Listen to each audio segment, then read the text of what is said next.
Right before Secret of the Mimic came out, I released a theory on the mediocre melodies, which was instantly proved wrong by the game itself. But I mentioned in the video how the trailer and the Steam screenshots for the game showed that an alligator animatronic did exist early in the FNAF timeline. Now that the game is out, we have confirmation that the alligator was an early rendition of Monty. In the Phasma Fright story The Man in Room 1280, Andrew is seen wearing an alligator mask. Historically, throughout the series in minigames such as Happiest Day and the FNAF 2 minigames, spirits always wear the mask of the animatronic they possess. With Andrew being the Fazbear Fright's rendition of the One You Should Not Have Killed, it's no secret that in these stories he does not possess Golden Freddy. But is that true for the games as well? Before Secret of the Mimic came out, I was a believer of the theory stitchline games, the idea of the Fright Stitch Wraith stingers and connected stories taking place within the game's timeline. In turn, I was a firm believer that Andrew was the One You Should Not Have Killed in the games as well. But if he isn't Golden Freddy, what's with all the Golden Freddy stuff in Ultimate Custom Night? Were we right or wrong all along?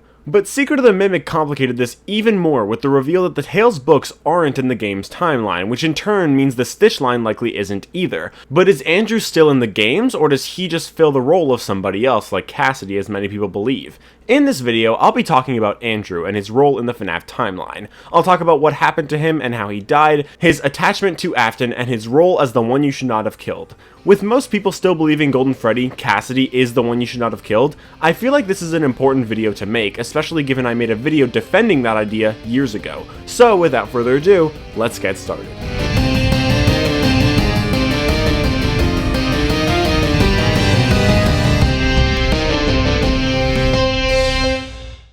To get it out of the way, I think it's important to bring up the Frights books and their canonicity.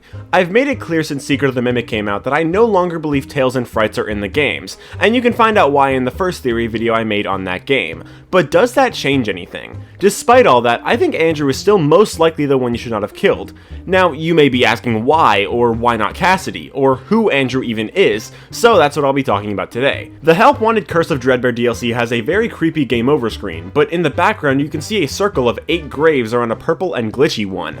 Many interpret this to be the 5 missing children, Charlotte, and the bite victim, but who is the 8th? Some argue Elizabeth, but that doesn't really seem to fit since she's more on Afton's side, and even if she did die because of him, she isn't really grouped in with the other missing kids. It also especially doesn't make sense to be Elizabeth without Michael there, or to be Michael without Elizabeth, because there's only 8 surrounding graves, and there's not enough to have all 3 Afton kids and Afton's victims. The bite victim should definitely be there because he is grouped in with the victims with Happiest Day and just his general role throughout the series, but having 2 Afton kids and not a third feels weird, especially when 1 Afton kid matches the theme. That still leaves behind the 8th spot, so who belongs there?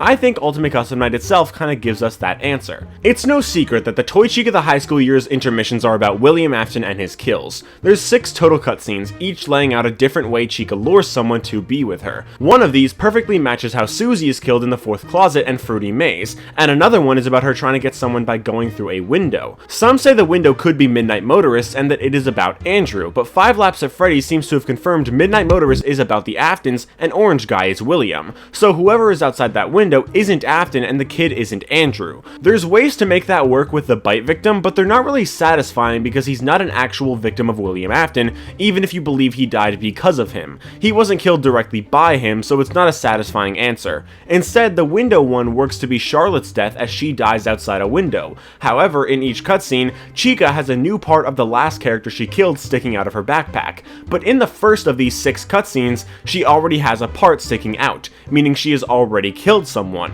Sure, we hear about 6 victims, but there is a 7th, one that we don't hear about and one that everyone missed. A 7th victim, and there's no direct Afton kill that really fits the bill other than Andrew. Also, that is kind of the point of Andrew. He's the victim no one knew about, but he is still very much real. Another thing that has explanations that work but aren't very satisfying is the One You Should Not Have Killed being referred to with male pronouns. If the one is Cassidy, this requires some explaining. Explanation 1. Cassidy is a boy. The only real indication of this at all is the FNAF movie, where Golden Freddy is a boy, and the end of the movie and the movie novel do imply him to be a vengeful spirit, but that's kind of it. Cassidy in the novel trilogy is shown to be a girl. Return to the Pit shows that there are 2 female victims in the missing children incident, when we know Gabriel, Fritz, and Jeremy are boys and Susie is a girl, meaning Cassidy, the 5th kid, must be a girl as well. Cassidy is Golden Freddy, the mask of the Happiest Day receiver who is given cake by the puppet, and the logbook shows a little girl with black hair like Cassidy from the 4th closet being given cake by the puppet. Cassidy is theoretically the princess from Princess Quest, implying she is a girl. Pretty much everything shows that Cassidy is a girl, so just changing her to be a boy just to make this work is kinda ridiculous. Explanation 2. Cassidy doesn't have a gender. This is an idea I had a while ago. The Vengeful Spirit was originally stated to have an unclear gender, and it was meant to work as either a young boy or a young girl. Therefore, it would make sense if they actually don't have a specified gender, being referred to as a he while sounding more female, and not being gender specific, making them essentially all genders so they could be any. However, the issue is that the Vengeful Spirit's gender isn't meant to be unclear, it's just not meant to be immediately clear. It should work as either a young boy or a young girl, but being referred to as a he makes the spirit's gender clearer. Sure, it's not clear from the voice, that's the point, but it's clear from the voice lines referencing him. Explanation 3, it's referring to the gender of Golden Freddy, who is male, rather than Cassidy, who is female. The puppet animatronic is male, yet is possessed by the female spirit of Charlotte. With Ultimate Custom Night itself, the puppet is referred to as a male despite the female spirit, so the one you should not have killed could just be a male animatronic even if they're a female spirit. However, the voice lines are about the one William shouldn't have killed. It's specifically referring to the spirit, not the animatronic, as Afton killed Cassidy, not Golden Freddy. So sure, the male pronouns can work, but there's no way to make them work with Cassidy in a satisfying way. The one simply being a male spirit, such as Andrew, just adds up way better with less stretchy loopholes to make it work. The man in room 1280 also shows that the one you should not have killed actually isn't Golden Freddy at all. As I said at the beginning of the video, Andrew in the story wears an alligator mask, meaning he possesses an alligator character, not Golden Freddy. Although the Fright stories likely aren't in the games, why would it be trying to hammer home the point of the one you should not have killed not being Golden Freddy if he actually is in the games, when the point of Frights is to fill up gaps and answer questions? If we're trying to fill holes, then make Andrew Golden Freddy if the one is Golden Freddy. But they didn't do that, and not having Andrew be Golden Freddy would just create more holes, the exact opposite of what the books are supposed to do. Some argue that Andrew does possess Golden Freddy, as the story The New Kid has a dead body with curly black hair inside a Golden Freddy suit. However, this is not Andrew. This Freddy's location is abandoned, not turned into any other locations like Jeff's Pizza, and it is in the forest. This contradicts what we know happens to the main original missing children incident Freddy's location in the stitchline. This isn't our main Freddy's, meaning this body is someone else. Also, the decomposition of human hair varies depending on the environment. In soil it will decompose within 1 to 2 years or less, yet in some cases it can be hundreds. It depends on circumstances, but dead bodies also usually experience complete hair loss within weeks or months. So the fact that the dead body in this suit has curly black hair and isn't just a pure bare skeleton may indicate it could have been very recent, which would mean it either has to be an illusion used to amplify Devin's fear, or this kid died very recently, which doesn't really make sense in the case of Andrew because the story takes place in modern day, either after or while Afton is already Springtrap or even in the hospital or possibly dead, meaning he wouldn't even be able to kill Andrew.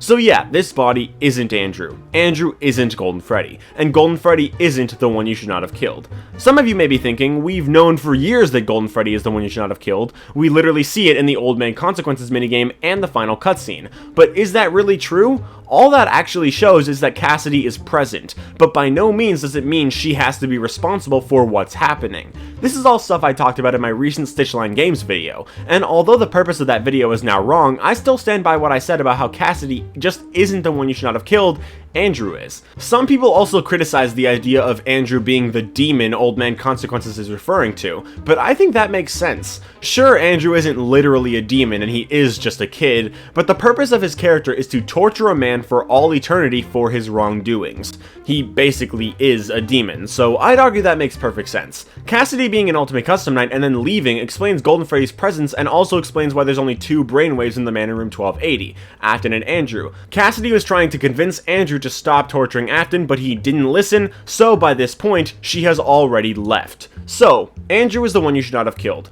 But a problem a lot of people have with that is the fact that he was just introduced in the books and never existed in the games. The point of the books isn't to fabricate brand new explanations to big questions that you could absolutely never have thought of without them. The point is to make things more clear because people didn't understand the breadcrumbs originally. Like with the Mimic. We had all the pieces to conclude that the Mimic was Glitchtrap since Help Wanted 1. Since Glitchtrap mimics Tape Girl's voice, came from circuit boards that created shortcuts for the game's development, and there was even an image in the game of an endoskeleton being made with that image being accessed through the numbers and letters 0RGN, basically spelling out origin. So it's clear that we had all the pieces to solve the Mimic, the origin of Glitchtrap. So if we say Tails never existed, then by the time Ruin came out, we'd have been able to make the connection between Glitchtrap mimicking Tape Girl's voice and the Mimic mimicking Gregory's voice. So yeah, we had all the pieces, but we didn't get it then, so the books were meant to make that more clear. It's the same with Andrew. Throughout this video, I've explained all the bits and pieces like Curse of Dreadbear and Toy Chica the High School Years, and the Ultimate Custom Night voice lines that were meant to tell us Andrew existed,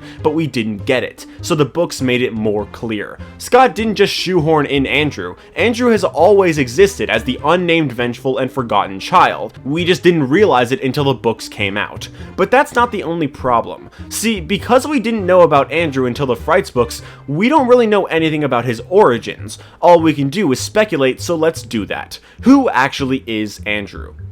He's Oswald.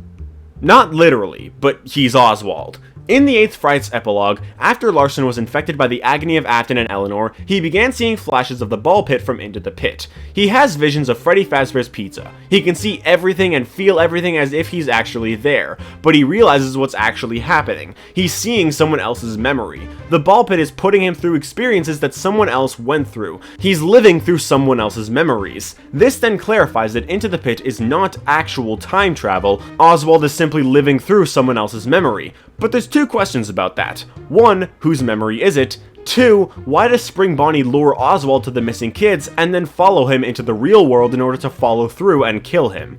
In the final Frights epilogue, we see Jake enter the ball pit and save the soul of Millie from Count the Ways. Then, over time, every ball in the ball pit turns golden, indicating each soul inside the pit has been freed. What this means is that the pit is filled with victims, many of them being Frights story protagonists associated with Eleanor, the main antagonist of the Frights epilogues. So, if Into the Pit is the memory of the missing children incident, it has to be the memory of someone who was lured by Afton to see his handiwork and was then killed by Afton. That's why Spring Bonnie follows Oswald into the real world. He needs to follow through and complete the memory. This is something Return to the Pit suggests too. There's a page where Oswald recognizes that what he's going through is someone else's memory, and although he has free will, he still has to follow the vague path of the memory. That's also why the missing children incident isn't accurate, because over time the memory was warped. It's also why there's 6 missing kids. That's always been a big topic of debate, because it wouldn't make sense to be Charlotte since she dies somewhere else in a completely different way. So what if the 6th child is someone who died alongside the missing kids, but wasn't a part of the missing children incident? With the memory being warped so much, Oswald dissociates from it, but in reality, he himself is the 6th kid. That's why during the party in 8-Bit Escape in Return to the Pit, all the 5 missing kids and Oswald, the 6th kid, are at the table together. With Andrew being a forgotten victim of sorts, it makes a lot of sense for him to be the 6th Into the Pit victim. So this could be how he died. He was singled out by Afton to come find the dead bodies, and then he was killed. But again, a couple questions. 1, was Andrew's body found? If so, Afton should have been convicted, yet we know from the Silver Eyes as well as the FNAF VR death screens that Afton wasn't convicted because there were no bodies. If a body turned up, he surely would have been convicted. 2, if his body wasn't found, was he reported missing? 3, if he was reported missing, he definitely would have been grouped in with the missing children, and therefore there actually would have been 6 missing kids, but there were still only 5. So what's the solution here? I now divert your attention to Ultimate Custom Night. In my last theory video before Secret of the Mimic came out, I talked about the mediocre melodies, but one thing I didn't talk about was their role in Ultimate Custom Night. On the surface, they're really easy to deal with animatronics that it's honestly kinda hard to die against them if you actually understand the game mechanics. But if you do happen to die, you have a small chance of getting a voice line that is a lot differently toned compared to their other lines. There's an underlying whispery voice during these lines, which are from the Vengeful spirit, essentially expressing their desire for vengeance. Orville's line is this: He tried to release you.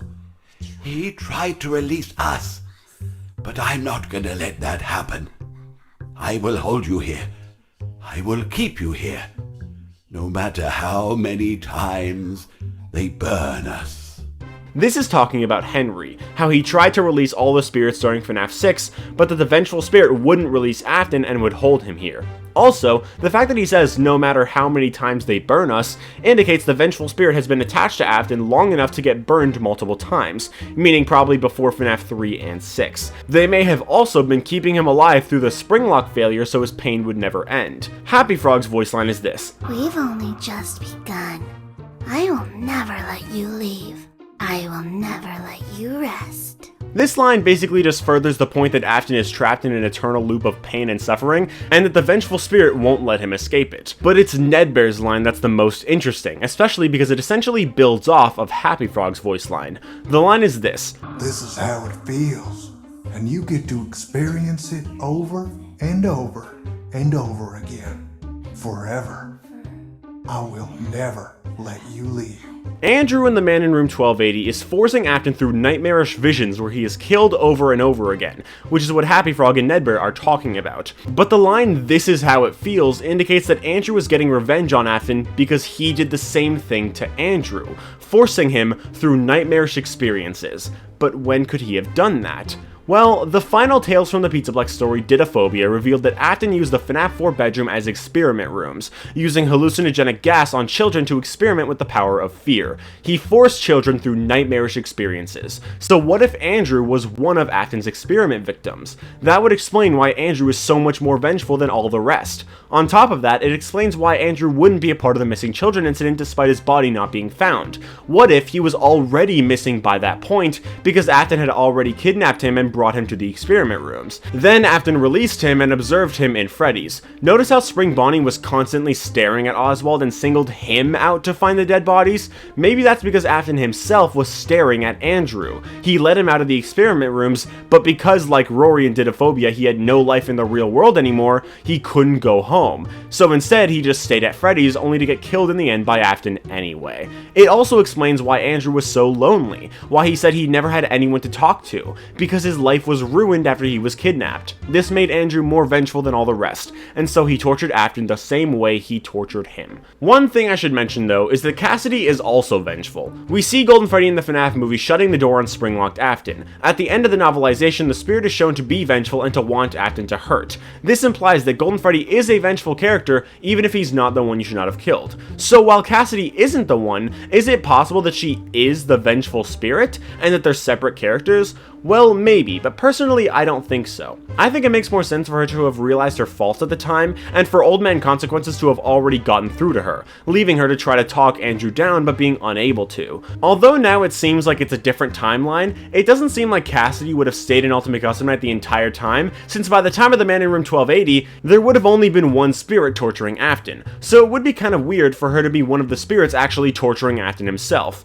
Andrew being the vengeful spirit also allows him to have been in the experiment rooms, which gives him reason to be vengeful and works if the idea of him being Oswald is true. While it is possible for Cassidy to have been in the experiment rooms, it makes more sense for it to be Andrew to give him reason to be more vengeful than the other kids, because either way Cassidy is likely vengeful, and she already had reason to be. Keep in mind that Cassidy was stuffed into Golden Freddy, a Springlock suit, so it's entirely possible that she died from actually being Springlocked, a much more painful death than the rest of the kids. That way, maybe it's not Andrew that kept Afton alive when he got Springlocked. Like I mentioned before, Golden Freddy watches him go through it in the movie. You could say Andrew was also Springlocked since Secret of the Mimic shows a Springlock Monty suit, but that seems to go unused, so that's not very likely if you ask me. To me, it seems like both Andrew and Cassidy torture Afton, but in different ways that relate to the things that Afton did to them. Andrew tortured Afton with nightmares because Afton tortured Andrew with nightmares. Cassidy keeps Afton alive through being Springlocked so his pain never ends because he Springlocked her. It's fitting torture. But yeah, that's everything I wanted to talk about for this video. I hope you guys enjoyed. If you did, leave a like and subscribe if you want to, and let me know what you guys think about the theory and what you think about Andrew himself, if you think he exists or if you think he doesn't. And I will see you all in the next video. Bye guys!